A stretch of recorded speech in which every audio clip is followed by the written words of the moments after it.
what's broken in our society. It won't.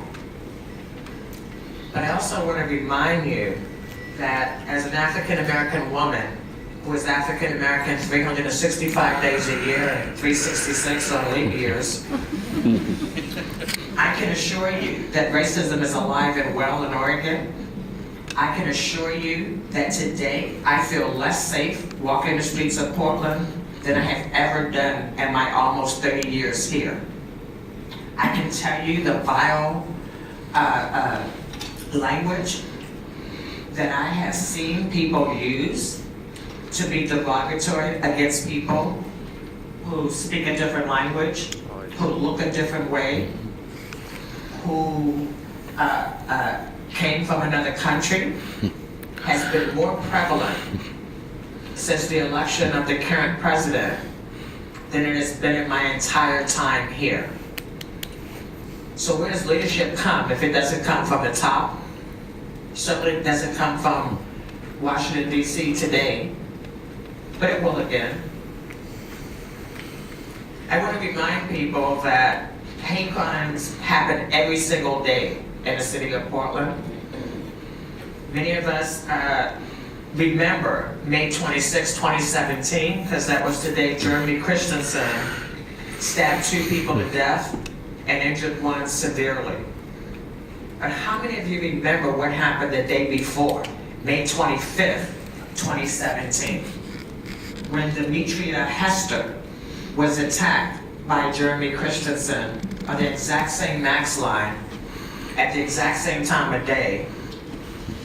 She wasn't believed. She was not considered a victim.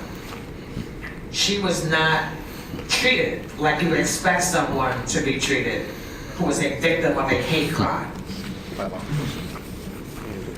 I ask you, what would have happened had she been treated like a victim and Jeremy had been arrested and held somewhere? I know for one thing, he would not have been on the train on May 26th. Portland has a lot to make up for as it relates to racial reconciliation, and today is the beginning of that process.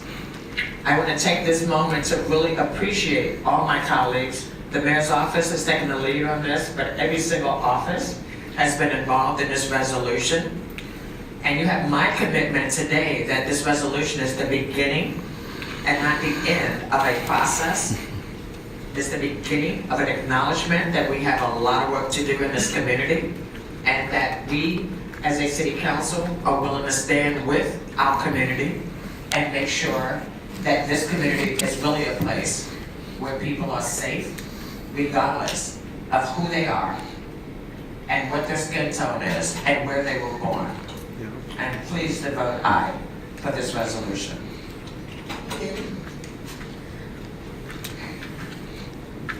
Not every bigot is a racist, but every racist is a bigot. And this resolution is about hate in all its forms, which you would know if you read it in its entirety. But it does specifically call out white supremacy and alt-right organizations for the simple fact that far right-wing extremists, as Eric noted earlier, were responsible for all of the extremist killings in 2018 and most of the killings in the previous decade, including in our own city. I want to take a moment to talk about white silence. I want to give a lot of white people the benefit of the doubt. I think a lot of people don't want to misspeak. They don't want to speak on behalf of community members who they do not represent. They don't want to bring up unpleasant topics. They don't want to cause more harm by repeating hateful language. But silence isn't neutral. Silence makes us complicit.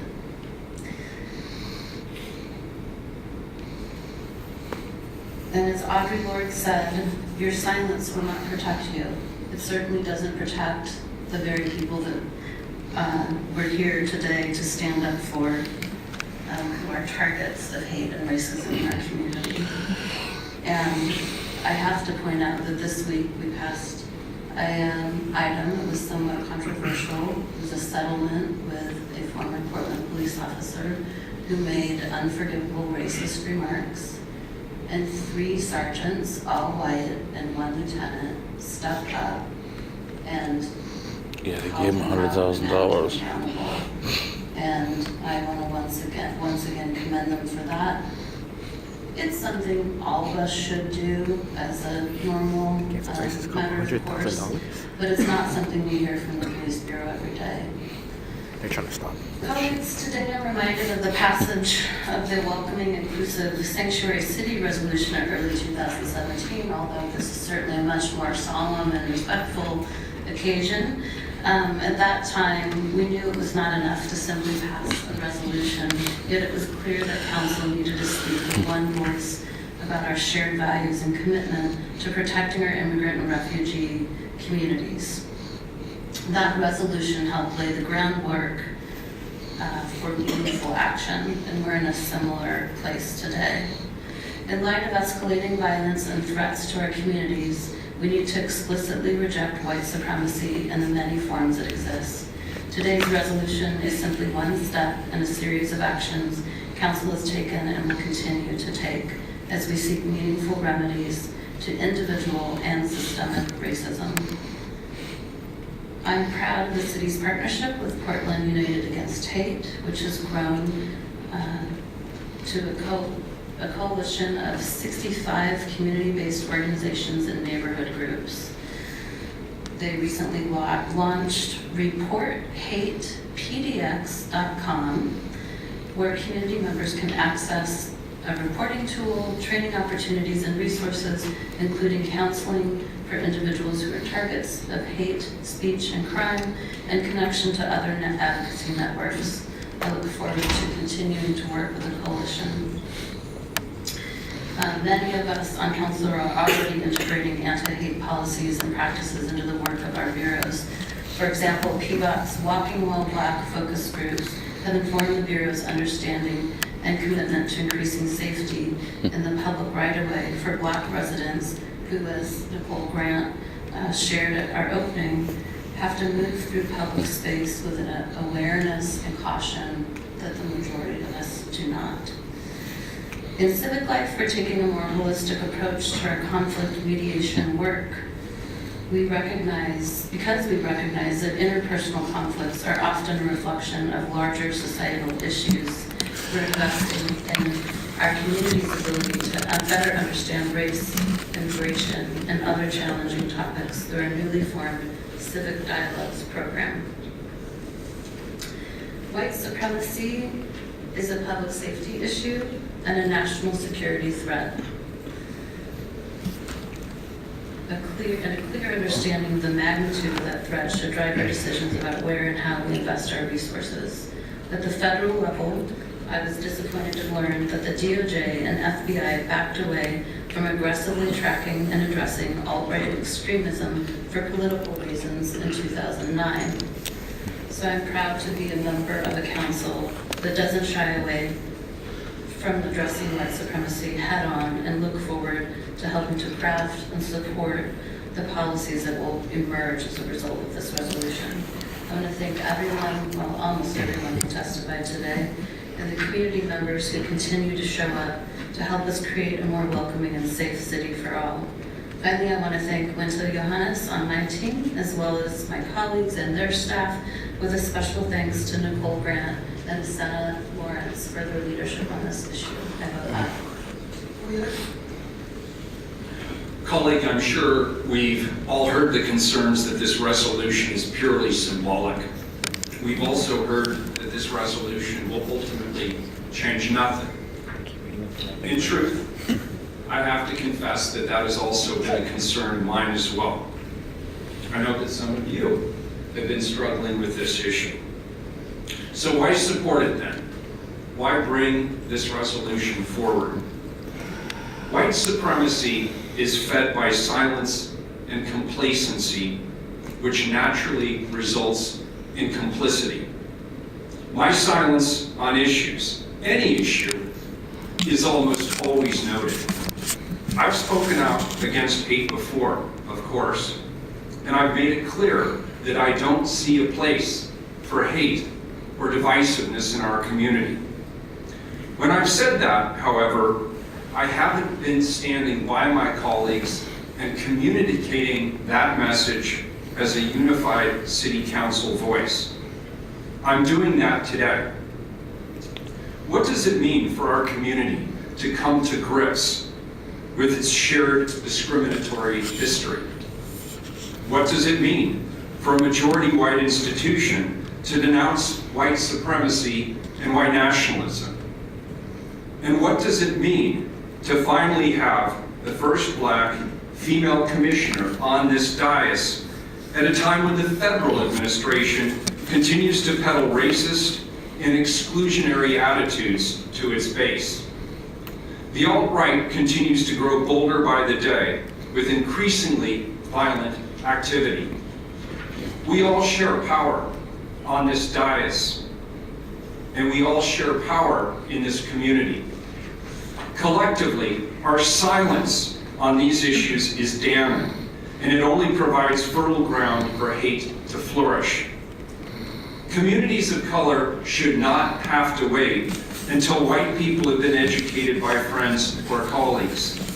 And they shouldn't have to wait until white people have a person of color in their families before recognizing and taking action against the insidiousness and immorality of racism. People are now emboldened to express hate, spread fear, and do harm against those who simply look different from them.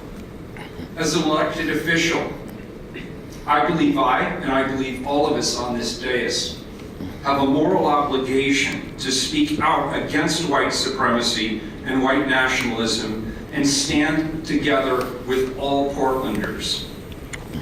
In 2018, as you've heard, every extremist murder had ties to far-right extremism. In other words, the facts back our rhetoric on this resolution. If last year, according to the Anti-Defamation League, was the fourth deadliest year for domestic extremist violence since 1970, what can we expect for 2019? What does it mean for our city, often referred to by the national media as, quote, the whitest, unquote, large city in America? What does this mean for a community trying to live up to progressive ideals, oftentimes missing its own blind spots, while coming to terms with its racist past and present? It means that because we operate at a deficit of perspective, we have more work to do despite our good intentions. It's a fundamental recognition that we have to prioritize these issues because our demographics and history skew towards disenfranchising and disempowering communities of color that have been unable to benefit from our city's progress. This resolution matters because there is a clear connection between language and action. We're seeing this play out on a weekly basis, where the hateful words of those in power galvanize the hateful actions of those who follow them. Words do matter. They have an impact because they fundamentally reflect our values as Portlanders and as Americans. Several of us on this dais are still learning and coming to grips with the ways in which our own actions and policies may unintentionally reinforce white supremacist structures in our city. And still, we are united and determined in rebuking white supremacy and racism. Yes, words do matter, but words that are never spoken also matter. Now is the time for us to speak loudly and clearly about what we value as elected officials.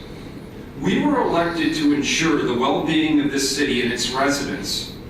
This resolution provides a clear signal to people of color that we are on your side, and we will do everything that we can to ensure your safety and honor your dignity as human beings.